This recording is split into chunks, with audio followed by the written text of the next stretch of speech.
Hey, Ghost Machine fans, this one's for you.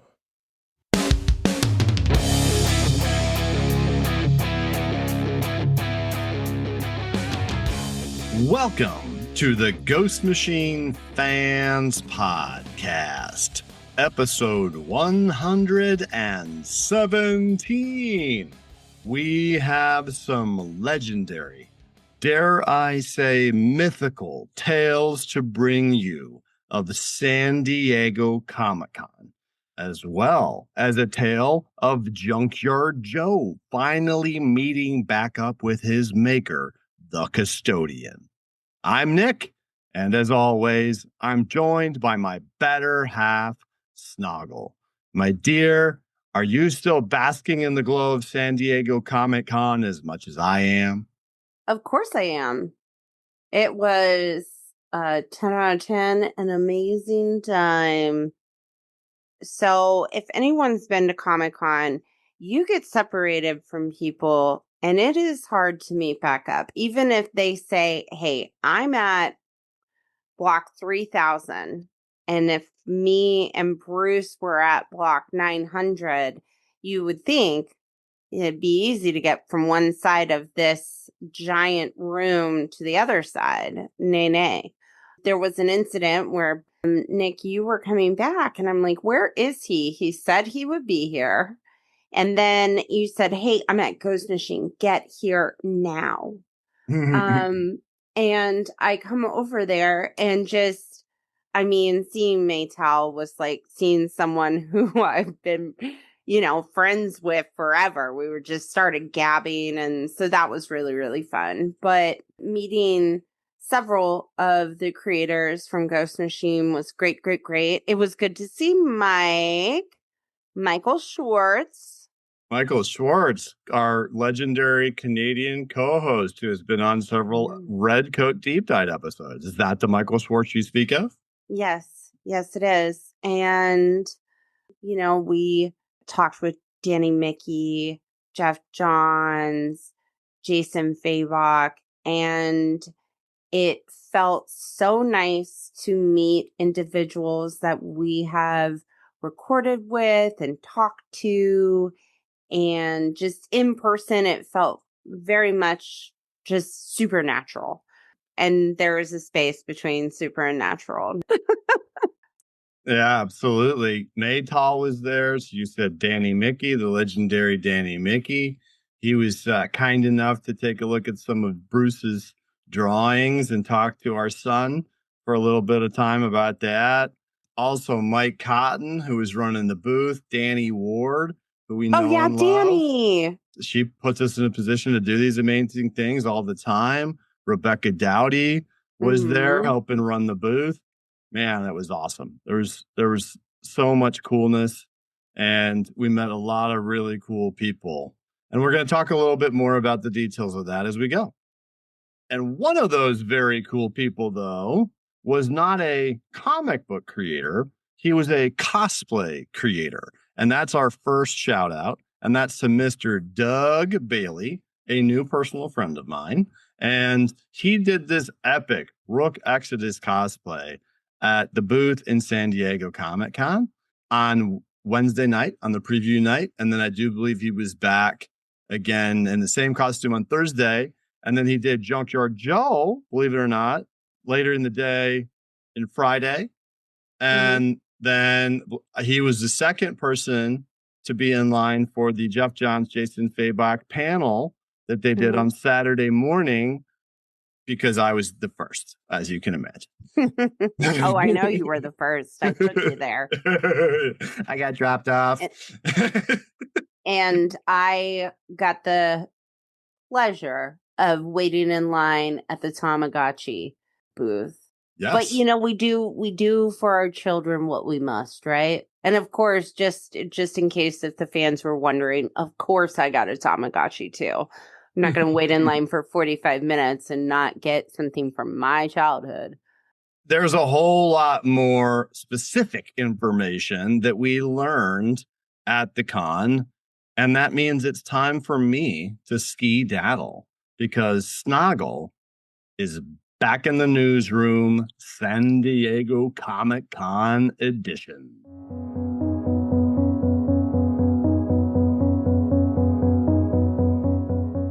So, as many of you know, we have come from San Diego Comic-Con, and we have a ton of new Ghost Machine news for you. As you may be aware, Ghost Machine attended not one, but 2 panels during Saturday of San Diego Comic-Con this year.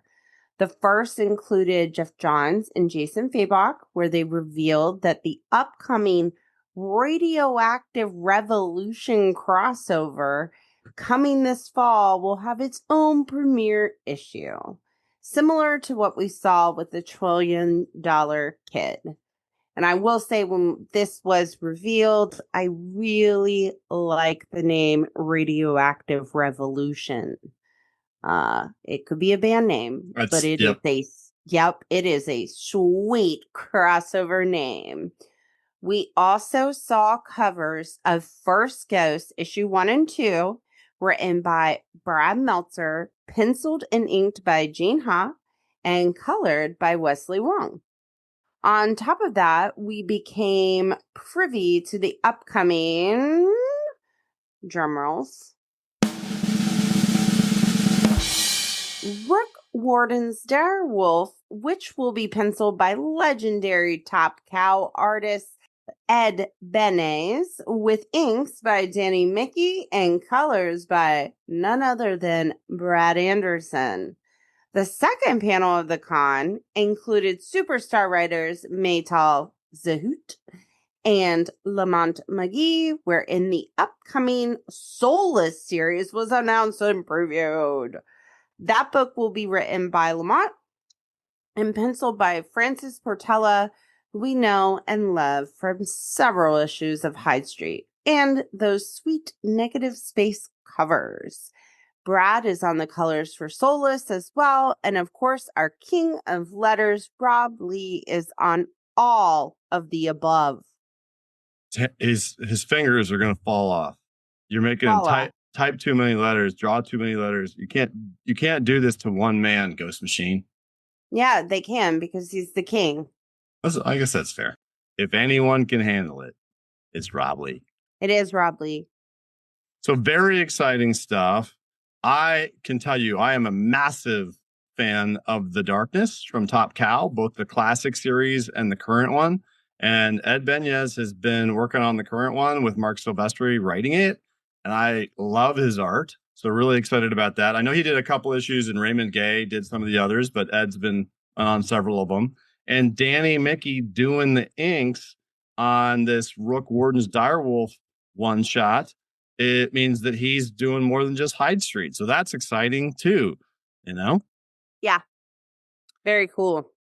And we did, like you mentioned, Mike, we know Mike from Armored, Michael Schwartz, and he's just coming out with a new book called Till Death that he was handing out super sweet convention only autographed copies of. And we're looking forward to having Mike back on the show. We saw Shannon Eric Denton, friend of ours, who of extreme fame, used to rock it out with Rob Liefeld back in the day, and Michelle Marasegan from DC. Always nice to see her.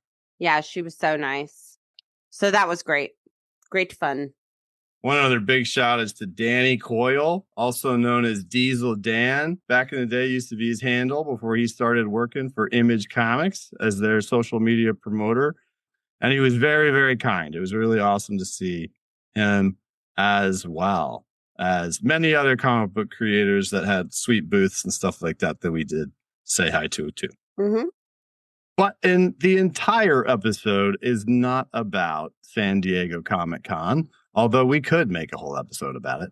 You know, it's funny you bring that up because obviously we're here to talk about Geiger.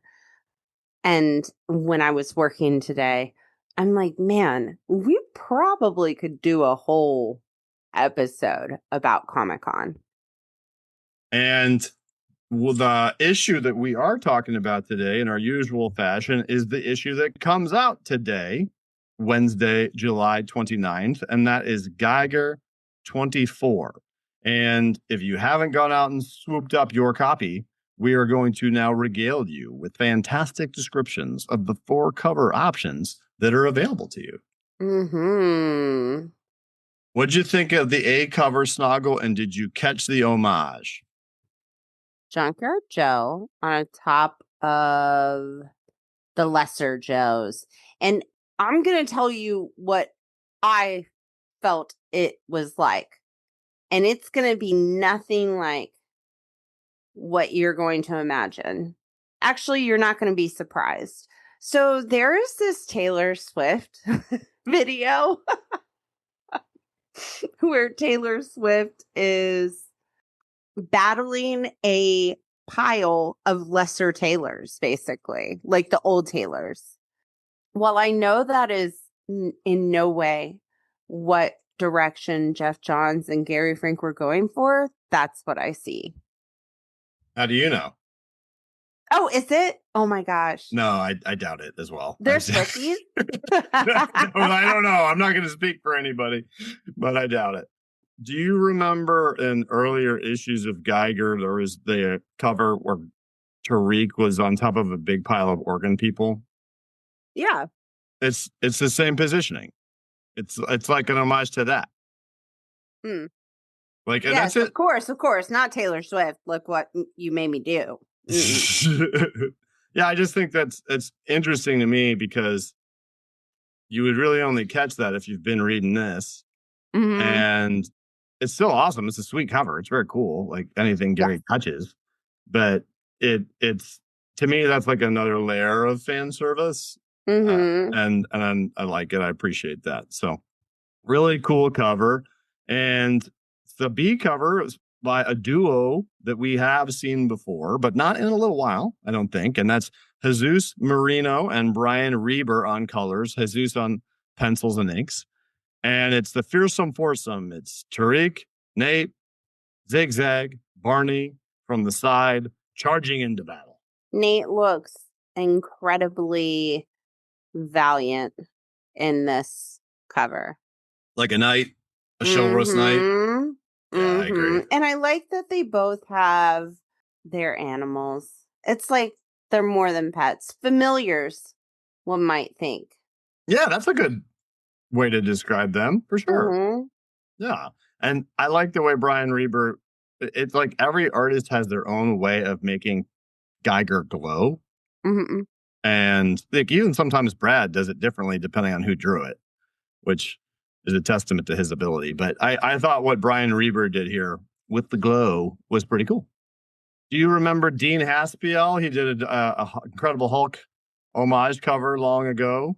Yeah, I love this cover. One, just because it looks cool. But I think you and I both know that I don't know what this is referring to. With that said, I do like that Junkyard Joe's name badge is Joseph, like his formal name. That's fine. Junkyard Joseph. Yeah, so Dean Haspiel does a lot of these like stylized books. I mean, he does like actual comics as well, I believe, but that this is very common with his style for him to do an homage to something or imitate or like a callback to something. And I know that's what this is.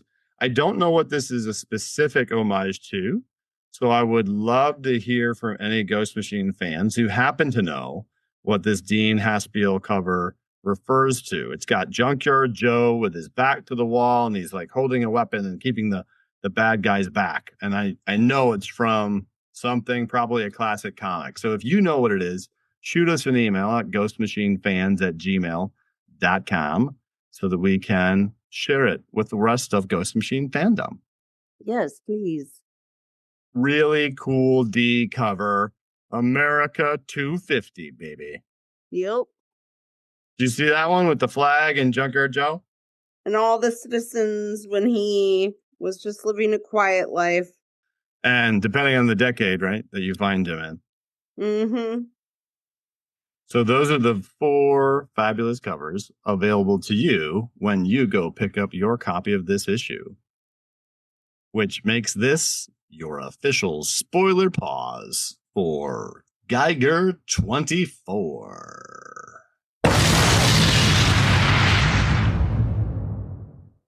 All right, we made it. We're here, and we need our traditional creator roll call. All right, we've got our creators, Jeff Johns and Gary Frank, our color artists, Brad Anderson, our king of letters, Rob Lee, Brian Cunningham, our editor, and our designer, Steve Blackwell. It's the usual band of suspects right there. I'm just gonna catch everybody up real quick. So, as you might remember, Geiger, when we last saw him, was with the Northerner. And they were going to Detroit because they needed to go to the Department of Historical Preservation. Long story short, Geiger was transported, got to see his family real quick, tragically yanked away from them, and then not only did that tragic thing happen, then the Northerner was sent back to 1864 against his will. And then Geiger is suddenly being attacked by the Custodian and an army of Junkyard Joe. They're probably the Junkyard Josephs. That sounds like a band name. Yeah. So that is just to catch everybody up. So Geiger is in peril, and all of his friends are looking for him. And the Northerner, we have no idea what's going on with him. Radioactive Revolution, the first hit single by the Junkyard Josephs. I'll take it. Yeah, so he's surrounded by these other Joes, and we kind of have a sense that they're not his level, because we've heard the Custodian say in the past, I need unit beta to command the others or to get the others to do what I want. Yeah. Or something like that. And so we know there's a difference. There's something unique. There's something I would assume that the Custodian wasn't able to replicate or whatever. And in this case, they're mobbing him and he's trying to shake free, but they know to put the rods in, and they're told to put the rods in. And as a result of that, they're able to essentially like overpower him to the point where he's held steady so he can have a good guy, bad guy dialogue with the Custodian. Yeah, and leading up to it, let's see here. There's 1, 2, 3, 4, 5, 6 panels on that first page. And it does a very good job of telling the story that's happening. And I just have to say, shout out to the robot. Because it's all over. Like every time they move, it's just, you can tell that there's a lot of robot sounds happening. Thank you, Rob. And I love this huge, splash page, right? Where he's saying get off, and they're all really just digging into him, holding him down. And it does take quite a bit of them to hold him into place. Yeah, even without his power being on. But you can see how it's like he's trying to get it going. Even his speech bubble is part green, like when he transforms, but it's not all the way. So, like, that's smart comics. You know, most people aren't putting that much effort into something like this, and I appreciate it. But so do you feel like the Custodian's voice would kind of sound like a dude who's smoked 3 packs of cigs his entire life? Now that you said that, yeah. Yeah. Well, we know that the Custodian has gotten up in his years because it's the 2030s, and it looked to me like he was at least in his 30s or 40s in Vietnam. Mm-hmm. So, yeah. And we still don't know why he wears the mask that makes him look like his robots, other than maybe to protect his identity. But I don't ever need an explanation for that. I like it, even if it's just his evil guy costume. I know we don't have costumes because we don't have superheroes, but you know what I mean. He could just be a legitimate psychopath and has to put that mask on just so Junkyard Joe knows that he is Junkyard Joe's daddy. Facial recognition. I like how the eyes are red. I like how, I mean, he's doing his little, I'm the villain. I'm going to give you that spiel of how bad of a guy I am. Well, he's doing something specific. It looks like he knows for whatever reason that Joe can track the radioactivity from Tariq. And that is why he wants to hold on to Tariq, because he assumes that Joe will come for Tariq. And he's pointing a gun to Tariq's head while he's telling him this plan.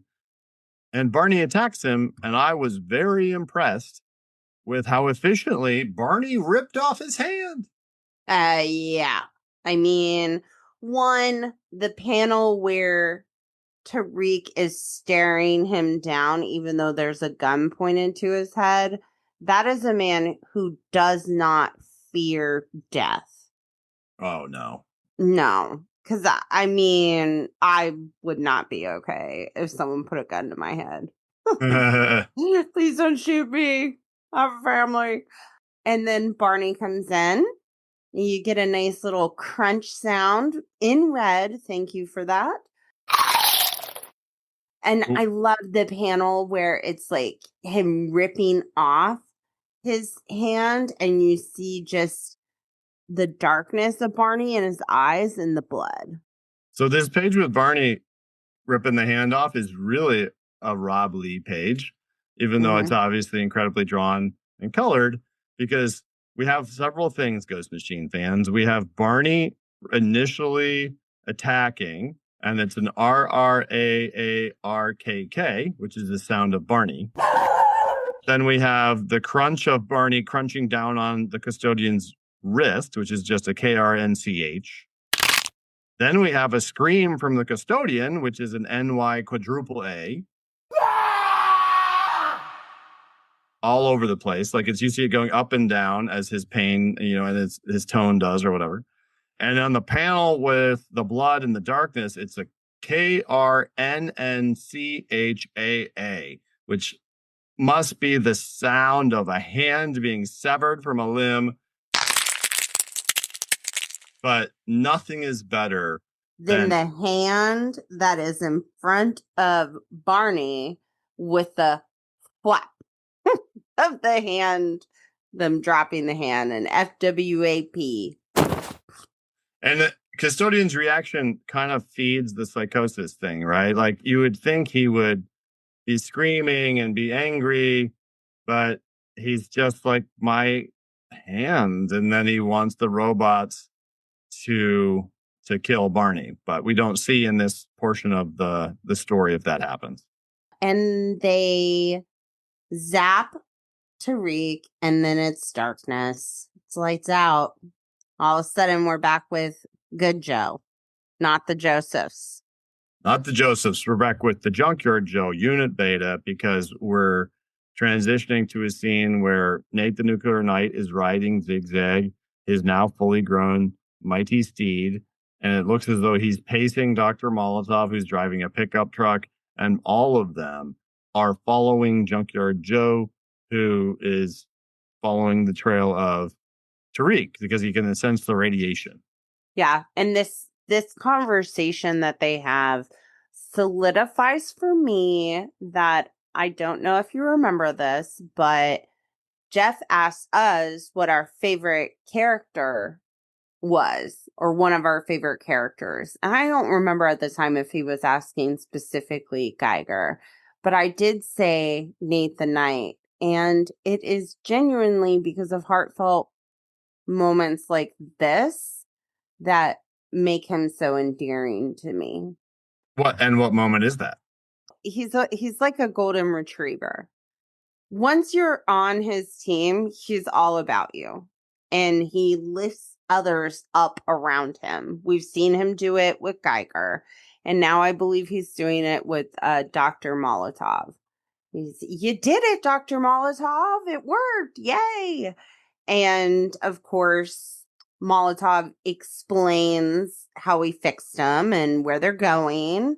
Also explains in the midst of it, like, well, it looks like someone else kind of figured out what we figured out and is also tracking, Geiger. And he goes into Dr. Molotov just says Tariq leaves destruction behind him that tends to create enemies. And the truth is, we have both committed unforgivable acts. And Nate gets a little deep as well and said, I did terrible things too. I used to serve a tyrant. And I liked that a lot because we know based on like various scenes, even in the beginning, like when he was going to fall on a sword because he felt like he was a bad guy and deserved it, and Tariq stopped him. We've never really gotten a chance for him to reflect on that. And I really do like the way he reacts to remembering it. And it also is a fantastic response from Dr. Molotov, who says that I don't think cruelty comes naturally to you, Nathan. To Tariq and me, it became second nature. And this is where this is what I was talking about. I do love that response too, Nick. This is what, again, Nate is always lifting people up to stop being so hard on themselves, because when he says, cruelty is our second nature, Nate's like, you really believe that? He's not a monster, and neither are you. I think there is certainly some debate in Nate's point, because Nate's point is that Dr. Molotov didn't start the war and that the people in power would have found a way to burn everything down anyway, even if he didn't help. And I think there's some naivete there, but genuine goodness is often associated and paired with that. And Jeff has expressed that before, that, Nate's kind of like simple-mindedness also makes him very straightforward and very transparent and not ambiguous about right and wrong. Yeah. But did you notice that when he said, they say DC was blown up by somebody else, terrorist militia, nobody really knows anymore, ... And you just see Junkyard Joe and you hear the which in my opinion is Junkyard Joe thinking, because I'm going to assume that Junkyard Joe knows.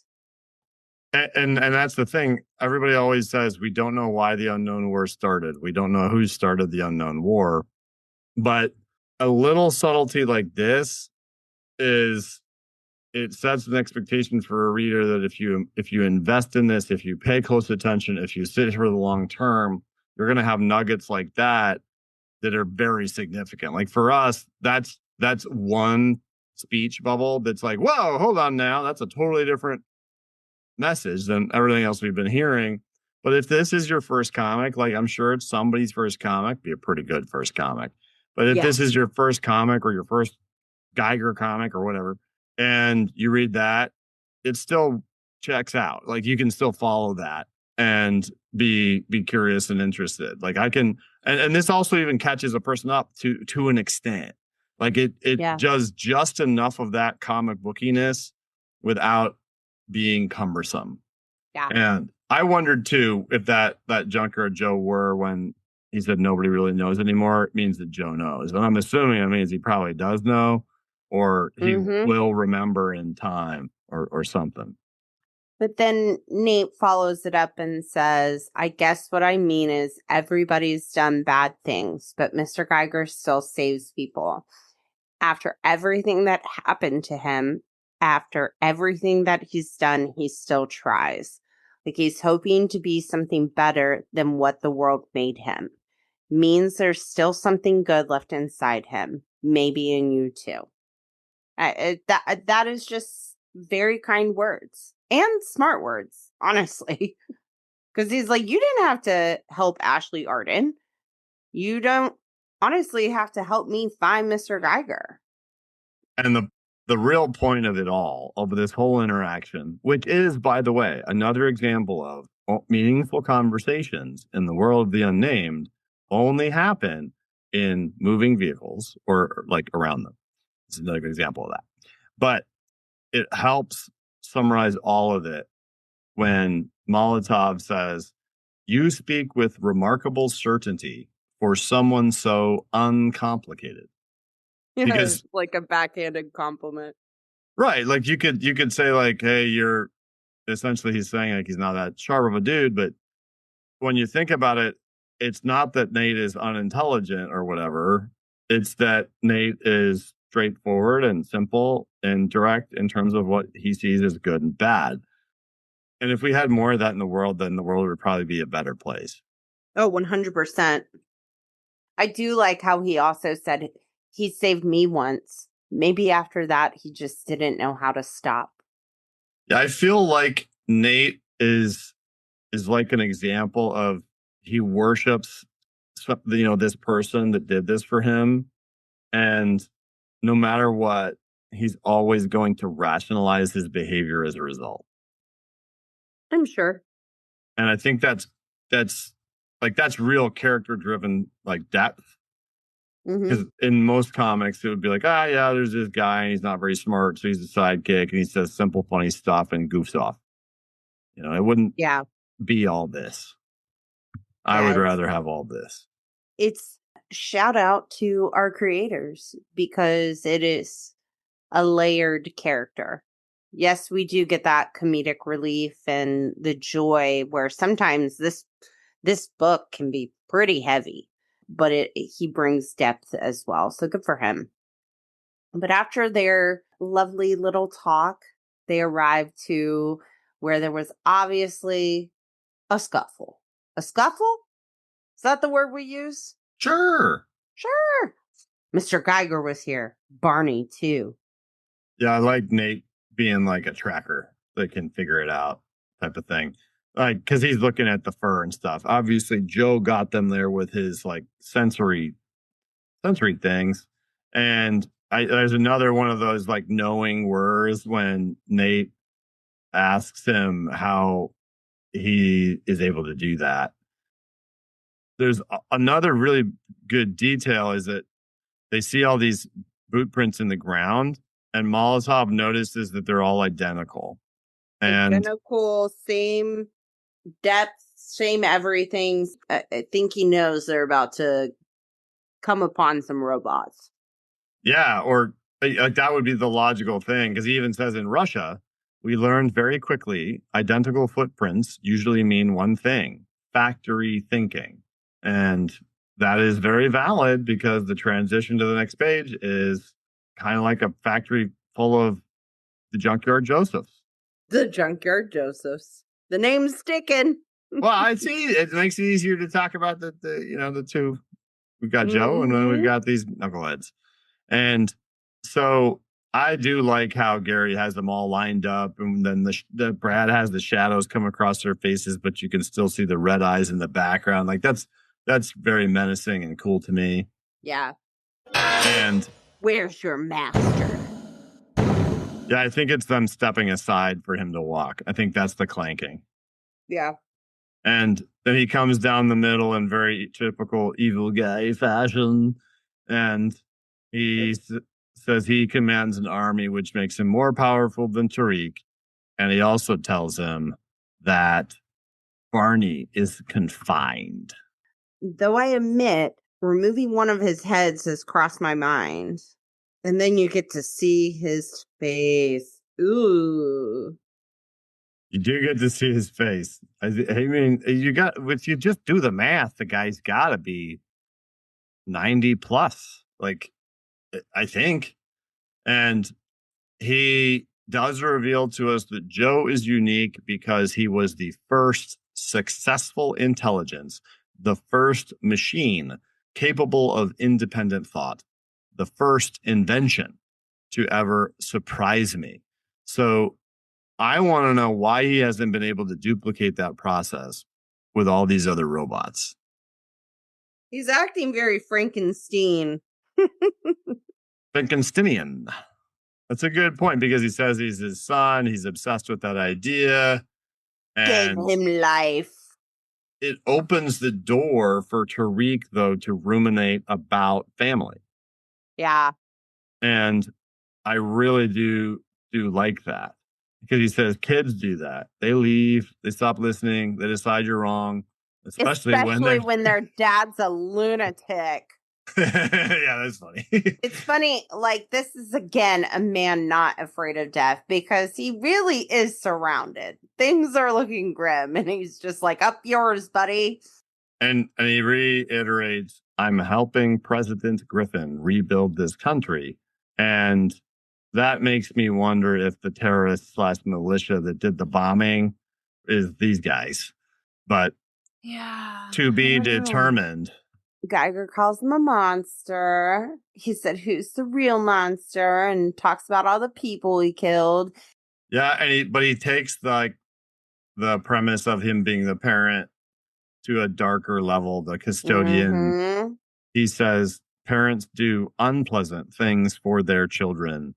You, of all people, understand that. And that's valid. I'll give him that. But it transitions to an exterior of the factory, which in this shot is very, very factory looking. And one of the party members says it doesn't look very welcoming, but it looks like the door is open because as soon as they kind of start to go in, they hear some words and they see those red eyes. And it says, wait.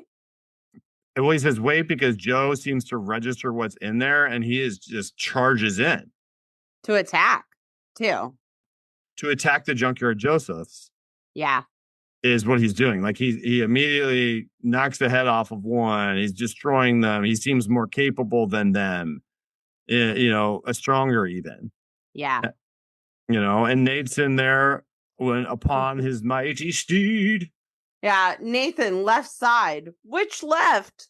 Yeah, that's funny. Because he is surrounded, in all fairness.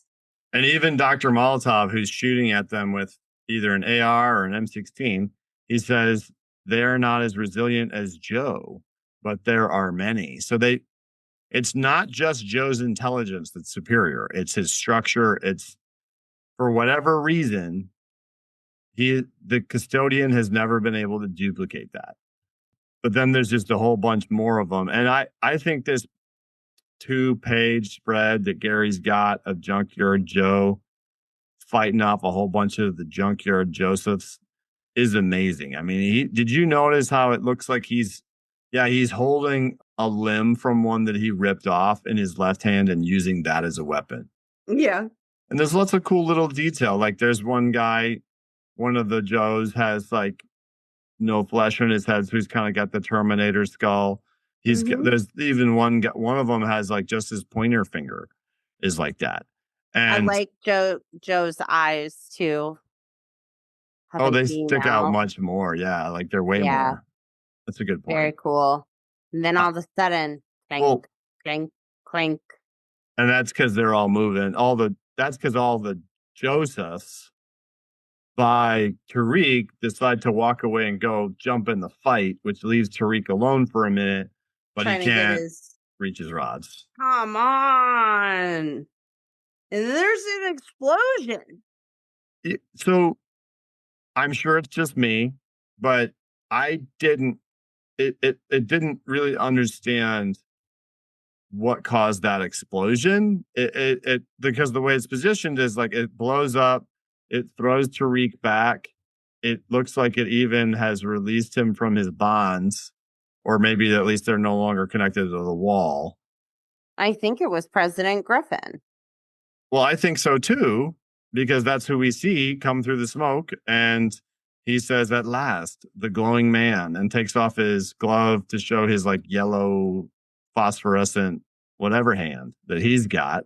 And my only question is, it seems like President Griffin blew open that whatever to get in there. And I just wasn't sure where the explosion came from. And I thought him and the Custodian were on the same team, but now, I mean, what he did made it so Tariq can get to his rods, because, I mean, he says, you're the one person who might know something about the Department of Historic Preservation, and you're going to tell me everything. And he's got the green eyes going on, so he's back, baby.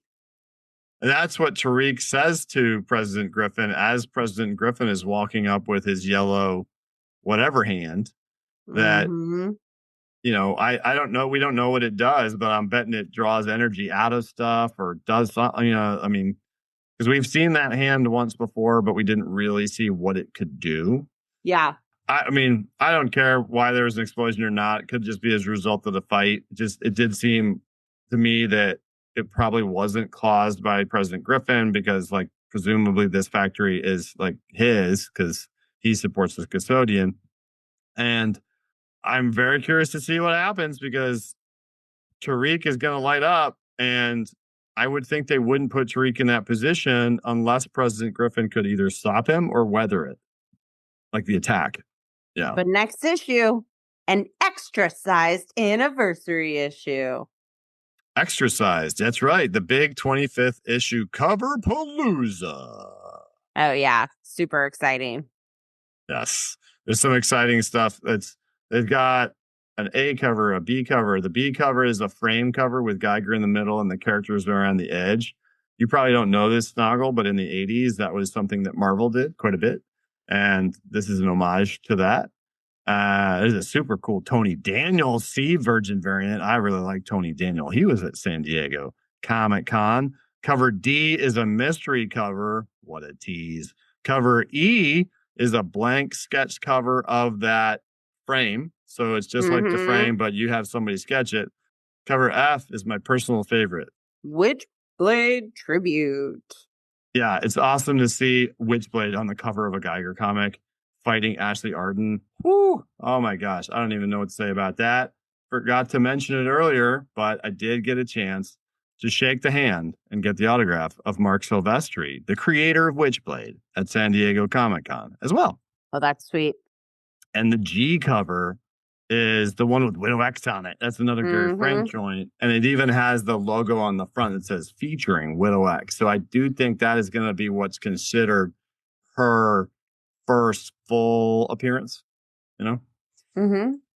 And I do like how it teases the other ones. Like on the bottom, you see all the other frame covers for Redcoat, Rook Exodus, High Street. Yeah. So they're doing them all, which is what Marvel did a lot back in the day as well. And that's the Radioactive Revolution prelude is also going to begin, it looks like, is what is going to be happening with that issue. But Radioactive Revolution after that will have an actual Radioactive Revolution #1 issue, kind of like $1 Trillion Kid. That was one of the things that we saw at the panel that Jeff and Jason did. And before we wrap up the episode with a listener mail, that does remind me that I wanted to tell everyone that the first panel that Ghost Machine did with Jeff and Jason, we filmed it in its entirety from the front row.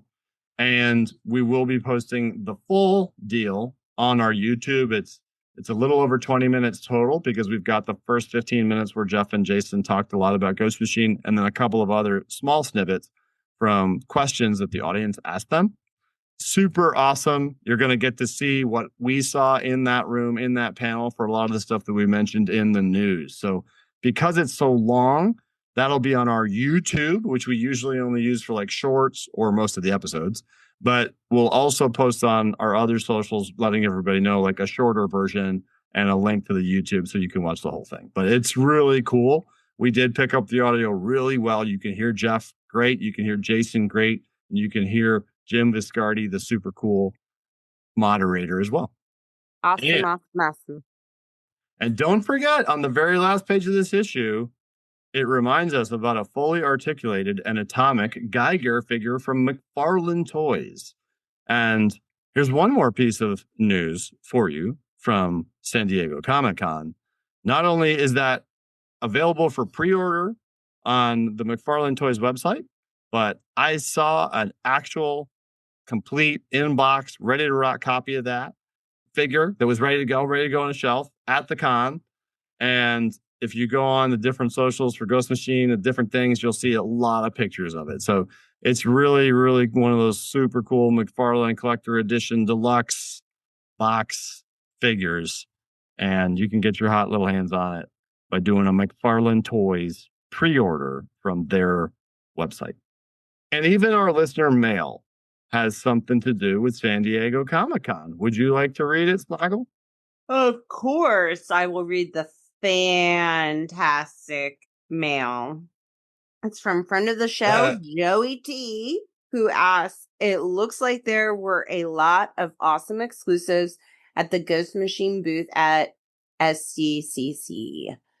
Before the event was even over, I saw scalpers listing them for crazy prices on eBay. How do you feel about that? I know how I feel. How do you feel? From the bottom of my heart, I despise people who are scalpers.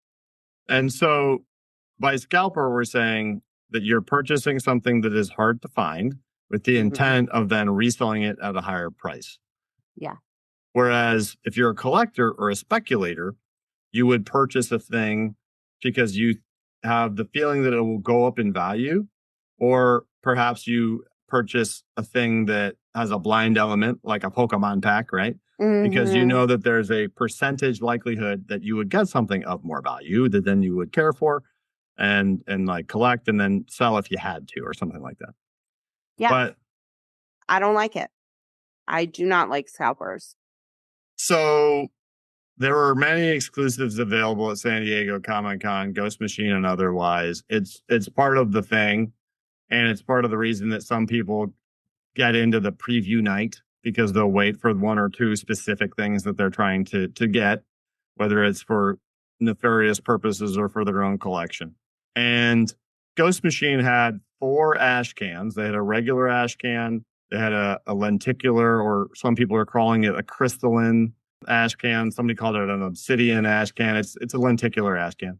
There was a metal ash can, which was the lowest, quote unquote, print run. And there was a glow in the dark one.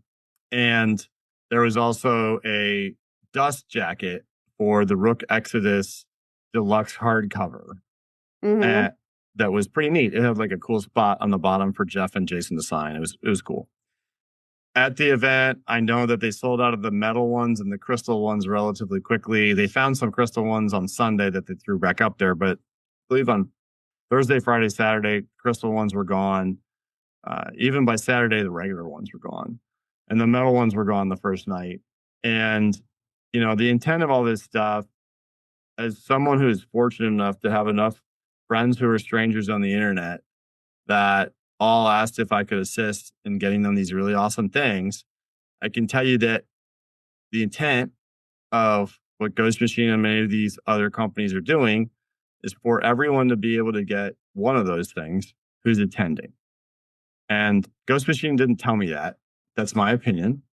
And that's, if you're observing the dynamics in the room, the massive room that is Comic-Con, that's the intent. That's also why a lot of people try to limit the amount that somebody can purchase. So especially when they're very limited. And these items were very limited. Like the crystal one and the metal one, both, they didn't even make 100 of them.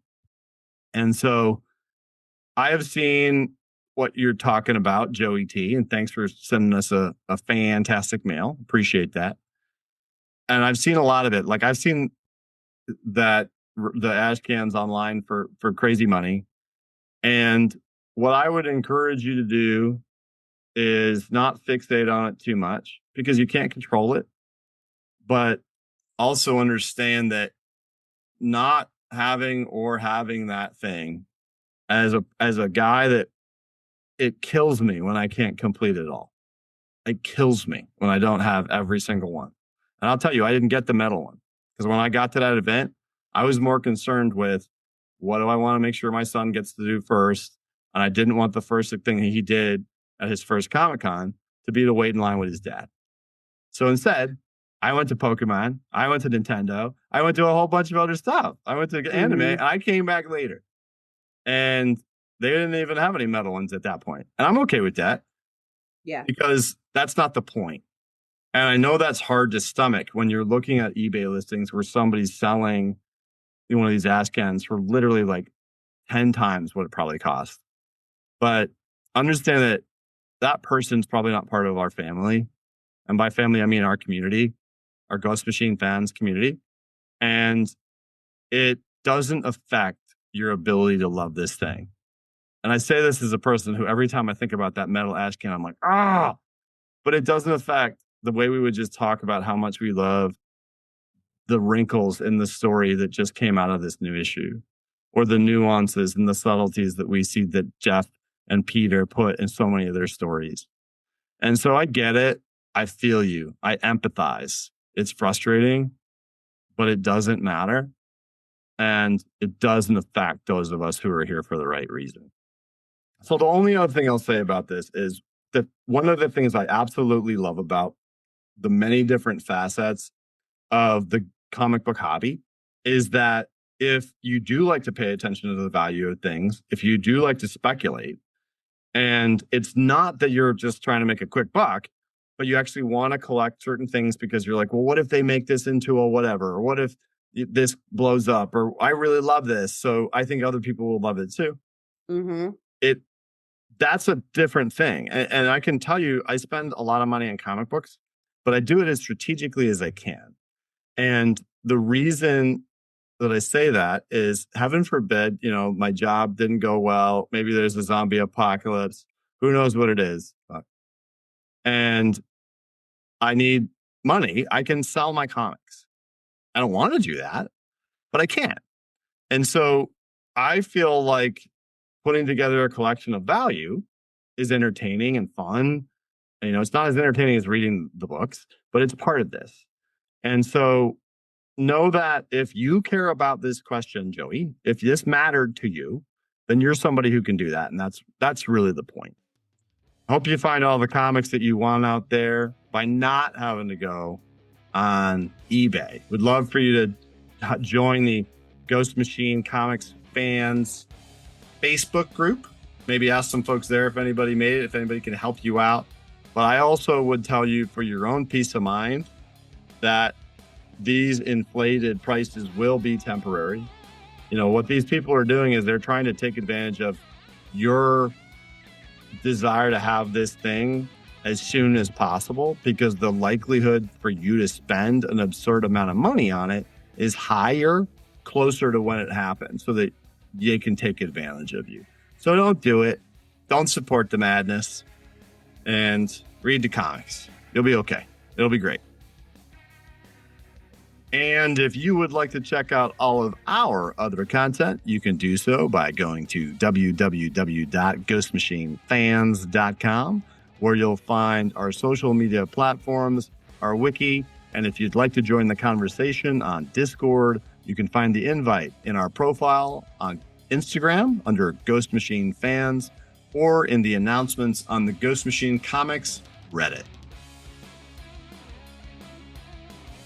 And thanks so much for joining us tonight on the Ghost Machine Fans Podcast. San Diego Comic-Con 2026 podcast.